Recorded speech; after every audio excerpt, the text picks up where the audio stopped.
Alright guys, so welcome back. This is Kevin again with Yarkit Racing. We're back in the garage again. Today, picking up where we left off again on the LT1 short block. So anyway, now we've got the piston in the hole here.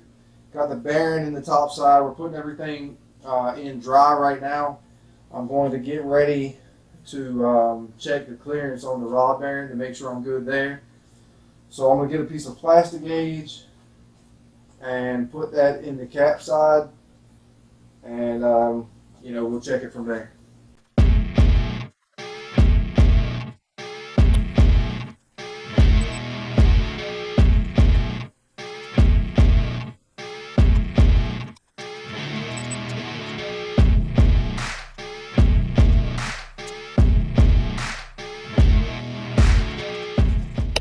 Alright, so we were having some issues with the sealed power connecting rod bearings.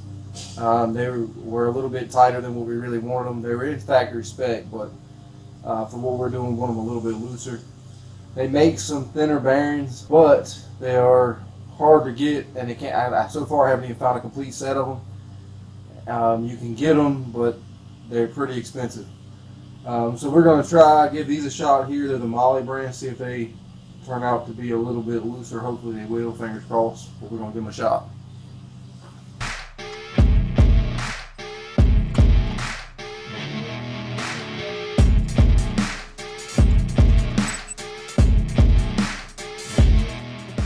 Alright guys, so unfortunately that did not get us where we needed to be. We're still right around that 1 3/4 thousandths range. Kind of is what it is, I guess. Might just have to pay the money for the other bearings and go that route, I guess. Anyway, just wanted to bring you guys along for the ride, so that's where we're at. I'm gonna put this thing, clean this back off, put it back up under the cover for now, see if I can't get some other ones ordered in, and go from there. Alright guys, so we're back a few days later. We got some extra clearance bearings from King. We're going to try those out in here. Hopefully that'll give us that extra thousandth we were looking for. We're going to go ahead and try to slap them in, see what we got. Let's get to it.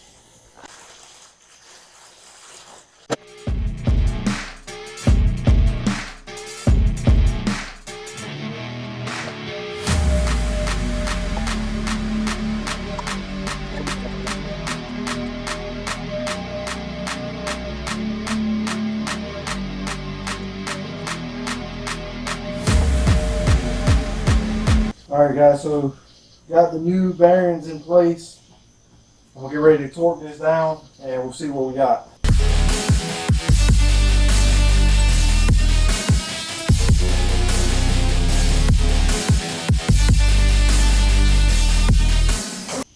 Alright guys, so I'm getting the same reading with the plastic gauge with these new bearings. So I'm going to take this over here, try to set it up in the vise, see if I can lock it down and get some numbers with the dial bore gauge. Not really crazy about what I'm seeing from the plastic gauge, so I'm not sure if that's like some kind of skewed reading or what the deal is, but I'm going to take that out of the equation, put these in the vise, lock it down, see if I can't get a number with the dial bore gauge. Maybe that'll tell us a little bit more of the true story. I'm not really sure on the deal with the plastic gauge, so we're going to just jump over and try it that way.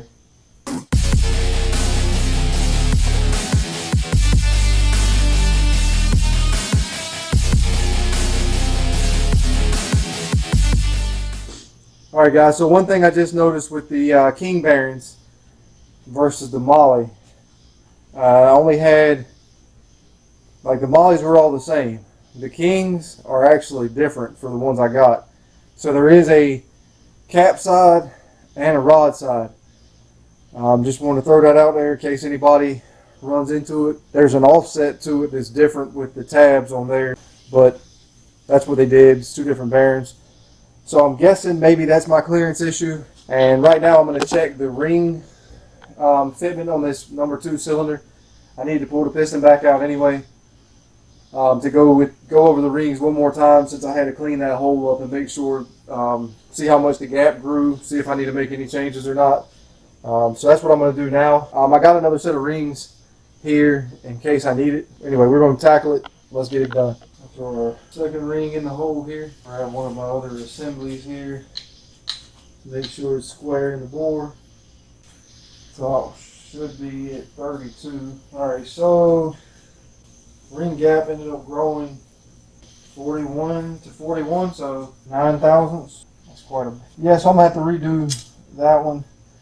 And I will assume the same for the top ring. We'll go ahead and pop this other set of rings open and make that happen. Alright, so what I'm doing is using the other piston, or using the piston itself with the second ring on it to square up the top ring in the bore so we can get an accurate measurement.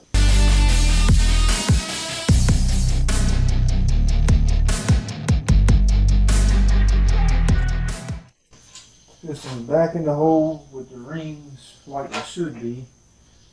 I got the proper bearing in the rod end and the big end. Now, see if we can recheck these one more time with the plastic gauge and see what that looks like now that we got the right bearing in there.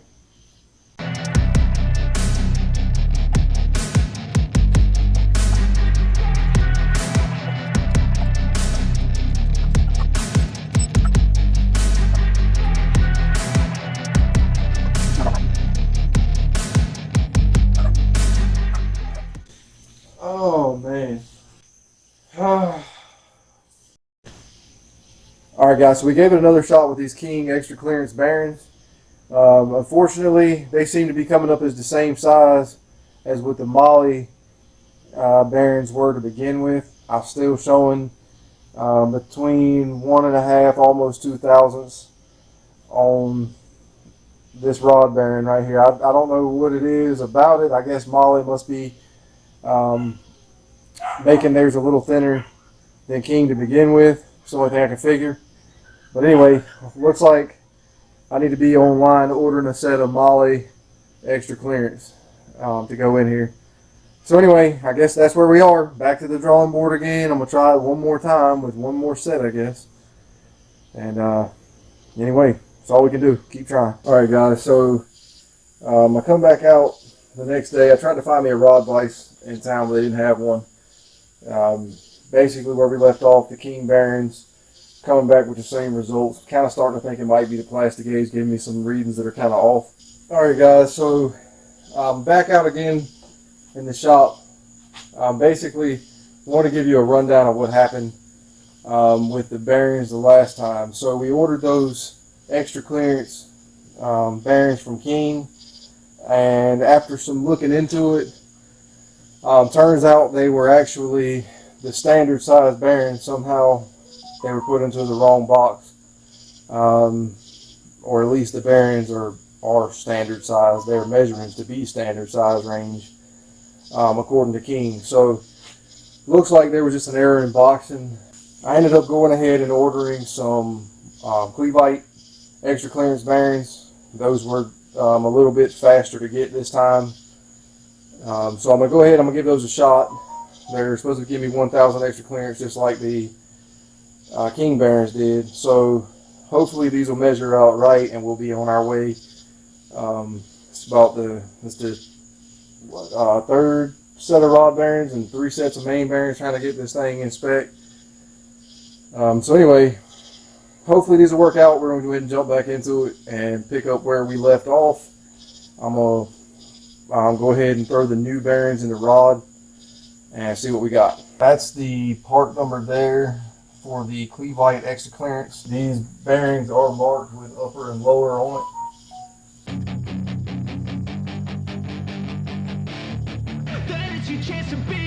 Hey kid, don't ever let them get inside your head. They'll tell you what to do in life instead of everything you... Alright guys, so it looks like we have about 2.6 thousandths in there, maybe 2.7 thousandths on this one. So I'm thinking that this bearing is what we needed. Like I said, I guess the King bearings, just somehow or another we got the stock thickness ones in there. I'm going to probably put this in the engine, use some plastic gauge, see what that actually looks like, and then we'll go from there. Just kind of double check it with the plastic gauge. But I'm thinking we're in the right spot. So, all right, guys. So these are the Cleveite narrowed bearings. It's kind of hard to find information showing this exactly on the internet. So if you've never done it, it seems like years ago, Cleveite used to run a chamfered edge on this to match the chamfer on the crankshaft. It's more so for your aftermarket crankshafts that have a bigger fillet. If you're running stock stuff, it doesn't seem like it would probably matter one way or the other. I think you could get away with running it flip like the bearings in the opposite halves. But because they are the way they are, they're offset to one side. So this side, if you look, the bearing comes right up to the edge of the surface. But again, over here, you have that area that it's just an empty spot on the cap. And it's the same way on the rod side.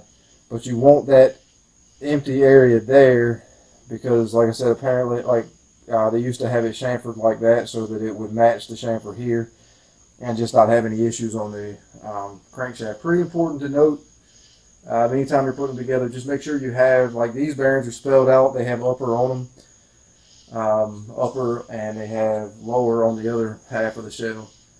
So I know, like, the King bearings are marked, I think, with U or L. Just be mindful of it when you're going to put everything together, that you have the shells in the right half and you won't have anything to worry about, but just something to double check. So like I said, I think we're pretty happy with it. I'm gonna double check the clearance on the journal once we have the piston back in the hole, just to make sure it's where we want it. So anyway, we're gonna go ahead and grab the piston, the rod, we'll throw it back in. You know that you could get. Don't let them guide your life towards regret. I'll fight for what I love with every breath. My past is filled with things I won't forget. Alright guys, so we threw the rod and piston back in the number 2 hole, tightened everything down, we rechecked the clearances, and we actually came back up with the same numbers we've been seeing on the plastic gauge. Went back to double check and make sure it wasn't something odd with the plastic gauge, like an old plastic gauge or something. Bought a new one, did it again, getting the same numbers coming up with that. It's kind of weird. It's the 4th set of bearings we've tried in it. 2 standard sets, 1 sealed power, 1 Cleveite, and then 2 sets of extra clearance bearings. They're supposed to give you extra thousands oil clearance when you put them in. Even using both of those, we're coming up with the same number with plastic gauge. So obviously something is off with that. I'm just not sure exactly what it is. I don't know if it's the way we're tightening it down, trying to be very consistent in that, not hitting the rod cap to set it or anything, to make sure we're not adding some artificial squish to it that wouldn't be there from just tightening down the nuts. So again, I'm really not sure exactly why the plastic gauge. If you guys have any idea, comment down below. Let me know what you think might be the reason why, even with 4 sets of bearings, everything's coming up the same on that one cap and rod set. The main caps were not like that. We made several changes to the thicknesses of the bearings to adjust the clearances that we wanted. In every case that we made a change, the plastic gauge reflected it. And for whatever reason with this rod bearing, it's not doing it. So again, if you guys know what's up with it, maybe y'all got some kind of tip for me as to why, I'd like to know, maybe hear somebody's opinion on it. But anyway, for now, I'm going to trust what I'm seeing on the dial bore gauge and the micrometers. Do it that way. It's showing 2.5 on it, so we're going to call it good. I'm going to throw that one back together, and I'm going to proceed checking the rest. As long as they all check out using that method to the correct 2.5, anywhere between 2.25 and 2 3/4 is really what I'm looking for. So as long as it checks out between that, we're going to be good to go. I'm going to keep putting this thing together. Hopefully we'll have a short block soon. I use them all to push me to my best, so treat the worst of times just like a test. If only I could go back in time, I'd tell my... Reagan, can you run and put this in the freezer for me? That everything will end up alright. Just push yourself, test yourself, figure out what you like, and find your limits. Don't be rigid, always work towards a prime. Surround yourself with open minds. People can change your life. A few friends with intent can help. Alright guys, so that one's coming out at 2 1/4, which we're going to call good. Feel alive, find a passion, take some action, and with a little time, just be patient, make a statement, try to enjoy your life. They'll try to kick you while you're down. They wanna rise up while you drown. They wanna fill your head with doubt. Alright, we got number 3 installed at 2 1/4 thousandths. Spun the motor over again. Everything feels pretty good. Nothing binding, so it should be in good shape. Going to number 4 hole. I'm scared that you'll figure it out. I'll make it look like I'm losing. Won't bother hiding. Alright, 2 1/2 thousandths on that one. Alright, measured that one in at 2 1/2 thousandths.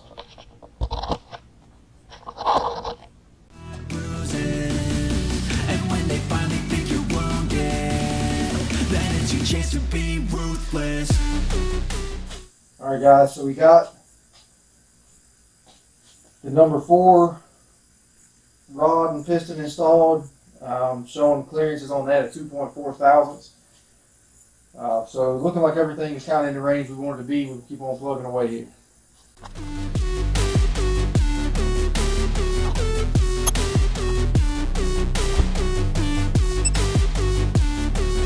It's your chance to be ruthless.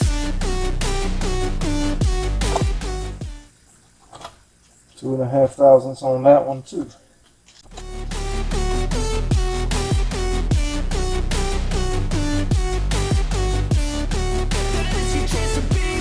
They don't wanna see me make it, they don't wanna see me care. Anytime I make some progress.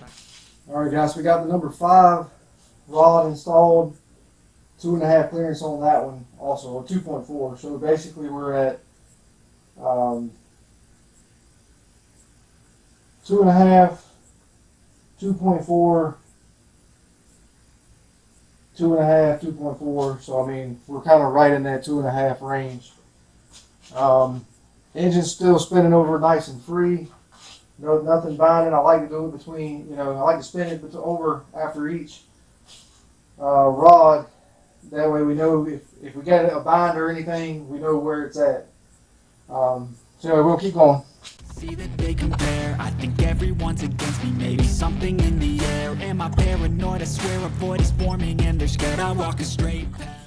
Alright, that's got the number 6 hole installed. 2.3 thousandths of clearance on that one. That gets us still in the ballpark. We won't spin the crank over a couple of times. Everything's still free, no binding. On to number 7. Got our journal size set for that one. Zero our dial bore gauge to the mic.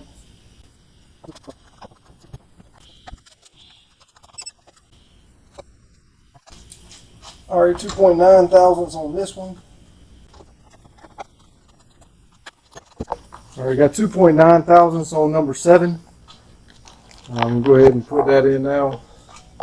Many can say that I'd like to play fast. Cross me and there's payback. You better pray that I don't see your face at any place that I go. I know you. Alright, that's 7 installed. Number 7 installed with 2.9 thousandths. We'll check. Go ahead and check number 8 and do that one. That I've been doing fine. I'm not wasting any more time. I live for the fight and the climb. Alright, 3 thousandths on that one. Alright, we got 3 thousandths on the number 8 rod. I'm going to go ahead and throw that in here now. And I think that the pain that's deep inside is what defines. So I won't give up, I'm gonna make it to the top. I don't care what's in my way. Alright guys, so we got number 8 installed, 3 thousandths clearance. Again, we spun the engine over. Everything feels nice and free, no binding. I think we're in good shape there. So we got one hole left, and that's number 1. Save that one for last because I'm waiting on the pin to freeze. And then I got to heat the rod and put the new pin or the new piston on the old rod. So I got everything to do it with. This will be the first time I've done this part of it at home. So hopefully it goes good. I understand you're supposed to take and heat it, the end of the rod with a nap gas torch, just until it starts to have a light glowing red color, and then have the pin pretty cold and frozen and then slide it in. We're not looking for a hot cherry red or anything like that. We don't want to change the metal properties too much, but we're just trying to get the hole loose enough to where we can drop the pin into it and center it all up. So anyway, that's what we're about to do now. We'll go ahead and get all that switched over. That's probably going to do it for this one. So the next video will probably be of me taking the old piston off and putting the new piston on that rod. Showing some comparison weights between the replacement seal power piston that I got versus the stock one. It's only, I want to say it ended up being 5 grams, but we'll show that in the next video, and we'll kind of do the whole process of heating the rod in and putting the pin in and all that. So that's going to do it for this one, guys. I appreciate you following along with the build. If you enjoyed the video, give us a thumbs up. Feel free to leave a comment below if you have any suggestions. I can learn just as much from your comments and stuff down below as I hope that maybe y'all can get from some of my videos. Like I said, if you want to keep along with the build and follow along, if you haven't already subscribed, go ahead and hit the subscribe button for me and turn on your bell notifications so you can get notified when we post new content. With all that said, guys, that's it for tonight. We'll see you on the next one.